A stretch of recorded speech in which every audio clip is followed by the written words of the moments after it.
안녕하세요. 다정한 남각정 다락방TV입니다. 오늘도 저의 다락을 찾아주셔서 감사드리고요. 사연 시작해보도록 하겠습니다. 안녕하세요. 저는 30대 후반의 여성입니다. 저는 어려서부터 몸이 허약했고 부모님은 저 말고도 딸이 둘 더 있었는데 오로지 제 건강을 위해서 병원이고 한의원이고 가리지 않고 제 치료를 하기 위해 없는 재산을 올인하셨습니다.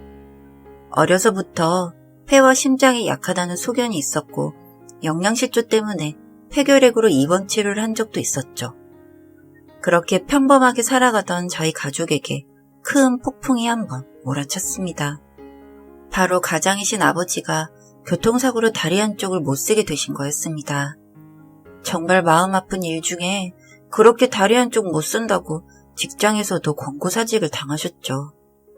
한순간에 저희 가족은 들어오는 수입이 없어졌고 너무 막막했습니다. 매일 엄마가 눈물 흘리시는 것을 봐야만 했어요. 그렇게 아버지는 고민하시다가 퇴직금을 올인하여 치킨집을 오픈하셨습니다. 저희같이 평범한 사람도 여는 치킨집이었으니 이미 다른 곳에서는 많이 생기고 있었어요. 그렇게 치킨집을 오픈하던 그 순간부터 우리나라에는 갑자기 치킨 열풍이 불기 시작한 겁니다. 프랜차이즈가 막 생기기 시작했죠. 저희는 프랜차이즈도 아닌 그냥 동네에서 닭 튀기는 통닭집이다 보니 경쟁력에서 밀렸고 좀처럼 수익도 나질 않았습니다.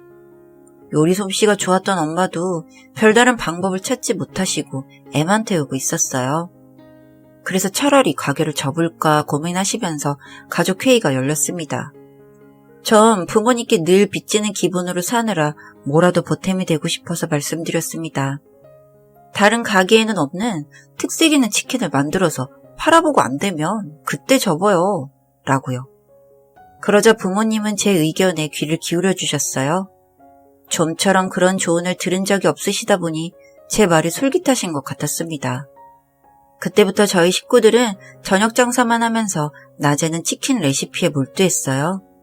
온갖 재료를 다 때려 넣어보기도 하고 한약재를 섞어보기도 하고 별 희한한 방법을 다 써보았죠.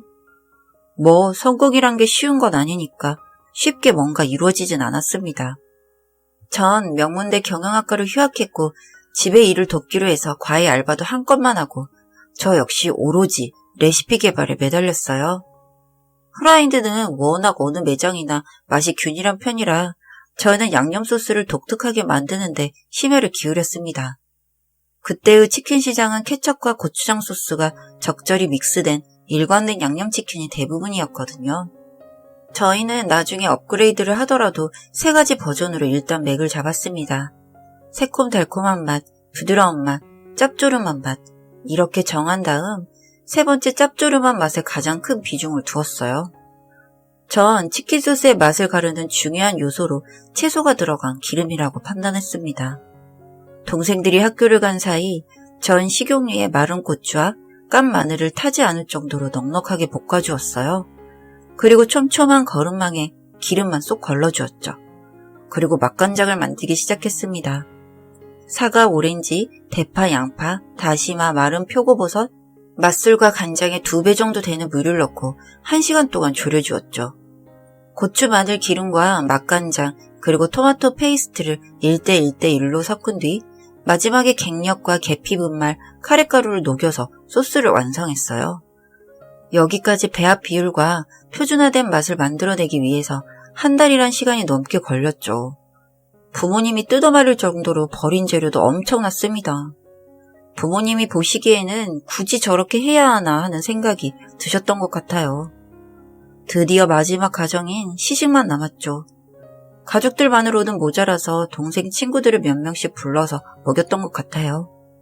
원래 그 친구들 다 거짓말을 절대 못하는 캐릭터라서요. 그런데 의외로 먹고 난 후의 반응은 열광적이었습니다. 원래 다들 치킨 덕후라서 입맛이 고급인데 처음 맛보는 신기한 맛이라는 겁니다. 일단 30명에게 A라는 점수를 받았어요. 부드러운 맛과 새콤달콤한 맛 2가지 남았는데 일단은 후자로 먼저 결정했습니다.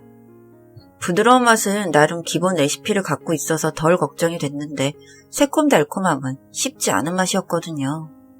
일단 새콤함은 유자청으로, 달콤함은 비정제 원당과 올리고당을 적절하게 배합을 하고 맛간장과 척포도 에키스를 섞어서 후라이드 치킨 위에 토핑처럼 뿌려주는 방법을 택했죠. 양파나 파채를 얹어서 먹는 건 선택할 수 있게 했고요. 새콤달콤한 맛도 성공적이었어요. 역시 공들여 만든 식재료는 실패가 없다고 하죠.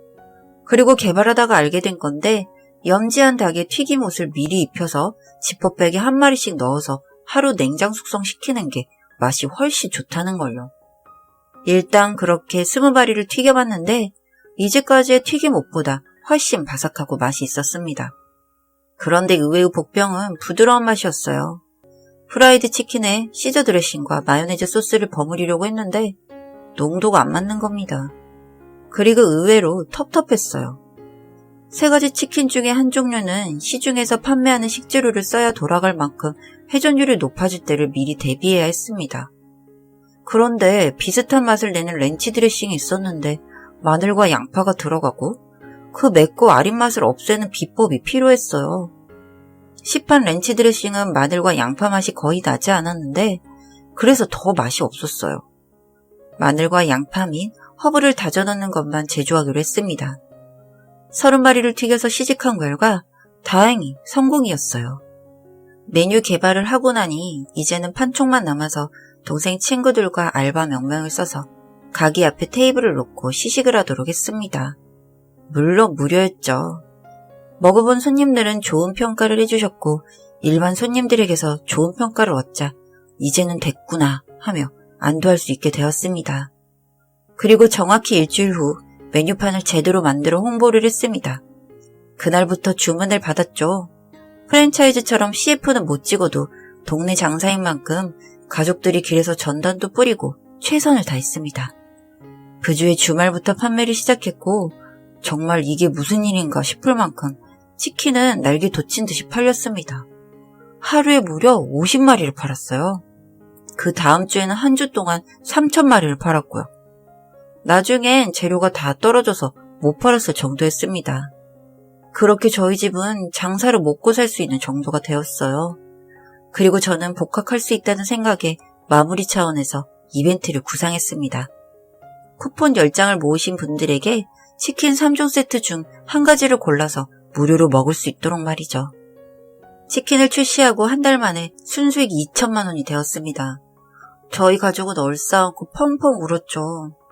장사란 게 고돼서 앞으로도 힘들게 일하실 부모님들을 생각하면 마음이 아팠지만 그래도 제대로 일어서게 돼서 다행이라고 생각했습니다. 그렇게 열심히 일한 결과 그동안 밀린 빚도 일부 청산했고 빌라지만 내 집 마련도 하셨죠. 반지하를 탈출해서 저희는 너무나 기뻤답니다. 치킨은 너무 잘 팔리고 있었고 방송에서도 촬영을 허가해달라고 했지만 혹시나 나중에 맛과 수량을 보장하지 못할까봐 예의를 갖춰서 거절했습니다. 나중을 기약하면서 말이죠. 그렇게 전 복학하고 취업 준비를 하면서 저희가 다음에 확장할 사업 아이템을 구상하게 되었습니다. 그건 바로 밀키트였죠. 배달받아서 바로 음식을 해먹을 수 있게 갖춰진 제품이 밀키트였어요. 일단 시장 조사를 꼼꼼하게 했고 그 다음엔 메뉴 선정을 고심했습니다. 치킨으로 성공을 거뒀지만 다음으로는 식사 대용식을 선택했죠. 쉐어하우스처럼 주방을 나눠 쓰는 시스템이란 게 생겨서 전 거기서 계속 실습을 했어요. 그래서 몇 가지 식사 메뉴를 만들었고 대충 5가지로 추렸어요. 치킨과 어울리면서 식사 안주로 가능한 메뉴를요.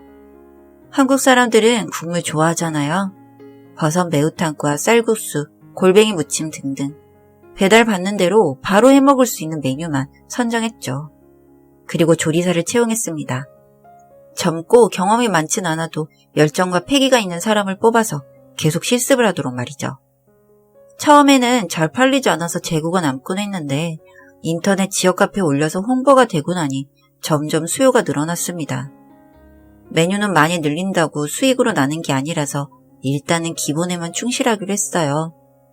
가족들은 제 아이디어에 그냥 시큰둥했는데 막상 잘 팔리는 것을 보니 많이 격려하고 응원해 주었어요. 그리고 드디어 예상했던 손익분기점을 넘기고 치킨과 밀키트가 예상보다 엄청나게 잘 팔려서 조금만 더 모으면 아파트로 이사갈 정도로 재산이 모였습니다. 이게 꿈인가 생신가 했습니다. 이렇게 글로 적어 그렇지 사실 그게 쉬운 일은 아니거든요. 덕분에 제 등록금도 해결되고 두 동생의 사교육비도 마련이 되었습니다. 부모님은 제게 고맙다면서 엉엉 우셨죠. 저도 참 감격스러웠습니다. 그렇게 저는 저희 집의 사업이라고는 하기엔 조금 거창하지만 가게를 운영하는 것을 해보고 나니 목표가 있으면 가는 길을 헤매지 않는다는 말이 와 닿았습니다. 누군가 방송에서 했던 말인데 실제로 제가 그걸 해내니 꿈만 같았어요. 평생 팍팍하게 살다가 제대로 사람답게 사니 가슴이 뭉클하고 기분이 날아갈 듯 합니다. 그동안 눈물나게 힘들고 고생했던 순간도 떠오르고요. 그리고 앞으로 갈 길은 멀고 할 일도 많아서 책임감도 무겁게 다가옵니다.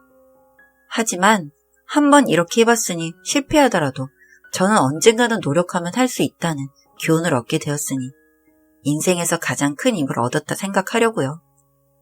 여러분들도 하시는 일마다 부디 성공하시길 바라겠습니다. 긴 글 읽어주셔서 감사드립니다. 다정한 남걱정 다락방TV였습니다. 다락방 주인에게 구독과 좋아요, 알림 설정으로 응원해주세요.